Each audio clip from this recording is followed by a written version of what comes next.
नमस्कार. बालविवाह ही एक अशी कीड आहे जी आपल्या समाजाला आतून पोखरते आहे. पण याविरुद्ध लढण्यासाठी महाराष्ट्र शासनानं एक महत्त्वाचं पाऊल उचललंय. एक कृती आराखडा तयार केलाय. त्याचं नाव आहे सुरक्षा कवच. हे फक्त एक सरकारी डॉक्युमेंट नाहीये, तर बालविवाह विरुद्धच्या लढाईत जे आघाडीवर काम करतायत त्या सगळ्यांसाठी आणि आपल्यासारख्या नागरिकांसाठी हे एक महत्त्वाचं शस्त्र आहे. हा आकडा बघा, 26.3%. राष्ट्रीय कौटुंबिक आरोग्य सर्वेक्षणानुसार महाराष्ट्रात बालविवाहाचं हे सरासरी प्रमाण आहे.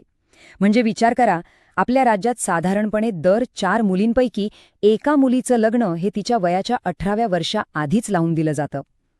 हे आकडे आपल्याला या समस्येची खरी खोली दाखवतात. चला तर मग या विषयाचा जरा सखोल आढावा घेऊया. या विश्लेषणात आपण 5 महत्त्वाच्या मुद्द्यांवर बोलणार आहोत. सुरुवात करूया महाराष्ट्रातल्या कटू वास्तवापासून. मग या समस्येची मुळं कुठे आहेत आणि त्याचे परिणाम काय होतात हे समजून घेऊ. त्यानंतर कायद्याचं सुरक्षा कवच नेमकं कसं काम करतं, संरक्षणाचं वर्तुळ म्हणजे काय, आणि सगळ्यात शेवटी यात आपली प्रत्येकाची जबाबदारी काय आहे हे पाहणार आहोत.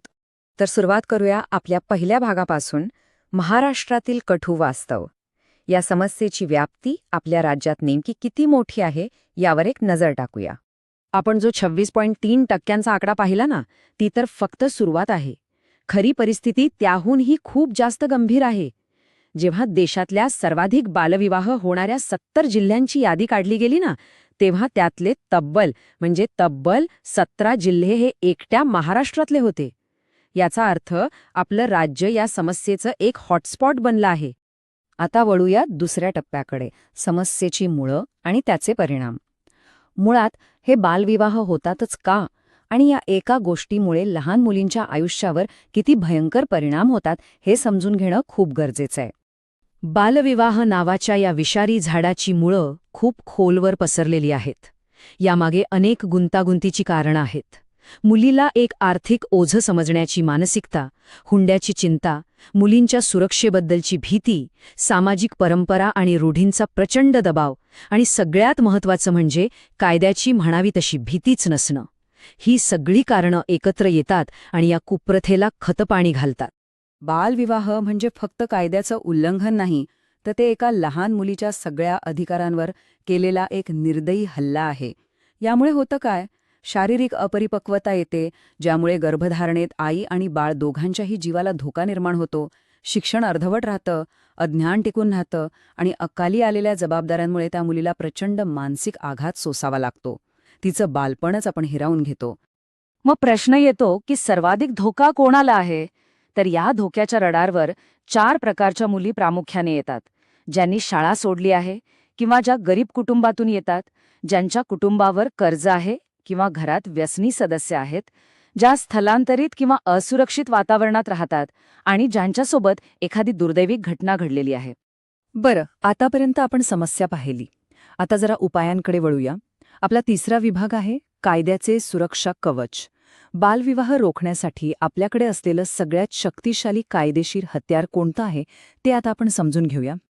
आणि हे हत्यार आहे बालविवाह प्रतिबंध अधिनियम 2006.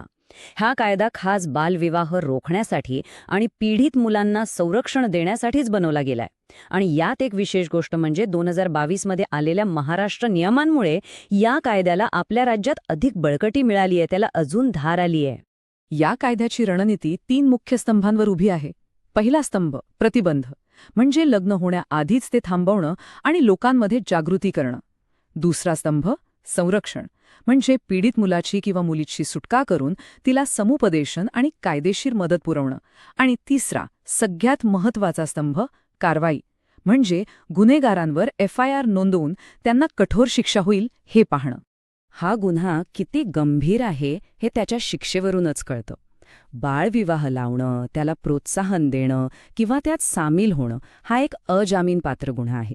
म्हणजे यात जामीन मिळत नाही आणि दोषींना 2 वर्षांपर्यंतची सक्त मजुरी आणि 1 लाख रुपयांपर्यंतचा दंड अशी शिक्षा होऊ शकते. ठीक आहे, कायदा तर आहे, पण त्याची अंमलबजावणी कोण करणार? इथेच येतो आपला चौथा भाग, संरक्षणाचे वर्तुळ. मुलांच्या रक्षणासाठी जबाबदार असलेल्या व्यक्ती आणि संस्थांची ही एक मजबूत साखळी आहे, एक सिस्टीम आहे. या वर्तुळातला सगळ्यात महत्त्वाचा दुवा म्हणजे बालविवाह प्रतिबंधक अधिकारी किंवा CMPO. ग्रामीण भागात ग्रामसेवक किंवा ग्रामसेविका ही जबाबदारी सांभाळतात, तर शहरी भागात बालविकास प्रकल्प अधिकारी म्हणजे CDPO हे काम पाहतात. आणि महत्त्वाचं म्हणजे कायद्याच्या कलम 16 नुसार त्यांना विवाहाच्या आधी आणि विवाह झाल्यानंतरही कारवाई करण्याचे पूर्ण अधिकार दिलेले आहेत. हे संरक्षणाचं वर्तुळ अनेक स्तरांवर काम करतं. असं समजा की याच्या केंद्रस्थानी आहे ते मूल. त्याच्याभोवती संरक्षणाची पहिली फळी आहे, ज्यात अंगणवाडी ताई, शिक्षक आणि गाव बाल संरक्षण समिती येते. त्यानंतर येते दुसरी फळी, म्हणजे नोडल अधिकारी, जसे की ग्रामसेवक किंवा CDPO. आणि सगळ्यात बाहेरची तिसरी पण मजबूत फळी आहे अंमलबजावणीची, ज्यात पोलीस आणि बाल कल्याण समिती यांचा समावेश असतो. सगळ्यात महत्त्वाचं काम होतं ते गाव पातळीवर. ही जी गाव किंवा वॉर्ड बाल संरक्षण समिती असते ना, त्यांच्यावर काही स्पष्ट जबाबदाऱ्या टाकण्यात आल्या आहेत. जसं की गावातल्या सगळ्या मुलींची एक अपडेटेड लिस्ट ठेवणं, गावात बालविवाह होणार नाहीत यासाठी ग्रामसभेत ठराव पास करणं, नियमितपणे बैठका घेणं आणि गरज पडल्यास CMPO यांना कारवाईत थेट मदत करणं. ही समिती म्हणजे गावातली पहिली ढाल आहे. आणि आता आपण आलो आहोत शेवटच्या आणि खरं तर सगळ्यात महत्त्वाच्या भागाकडे. आपली जबाबदारी, आपला सहभाग. एक नागरिक म्हणून किंवा एक अधिकारी म्हणून आपण नक्की काय ठोस पावलं उचलू शकतो हे आता पाहूया. बालविवाहाची माहिती मिळाल्यावर कारवाईची प्रक्रिया अगदी स्पष्ट आहे. पहिला टप्पा, माहिती मिळवणे. ही माहिती पत्र, फोन किंवा चाइल्डलाईन 1098 वरून मिळू शकते.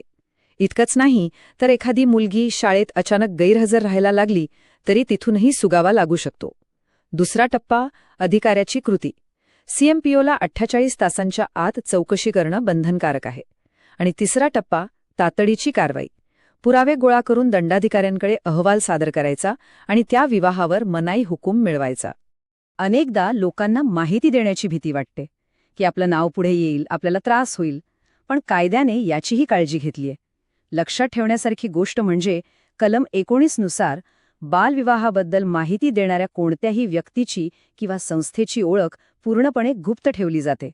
त्यामुळे निर्भयपणे पुढे येऊन माहिती देता येते. या संपूर्ण विश्लेषणातून एक गोष्ट जरी लक्षात ठेवायची असेल तर ती म्हणजे हा क्रमांक 1098. चाइल्डलाईनचा हा क्रमांक मुलांच्या मदतीसाठी 24 तास उपलब्ध असतो. कुठेही कधीही बालविवाह होत असल्याची नुसती शंका जरी आली तरी तातडीने 1098 वर किंवा जवळच्या पोलीस स्टेशनला संपर्क साधा. तर आज आपण बालविवाहाची भीषणता, त्यामागची कारणं, कायदा आणि आपली जबाबदारी या सगळ्यावर सविस्तर बोललो.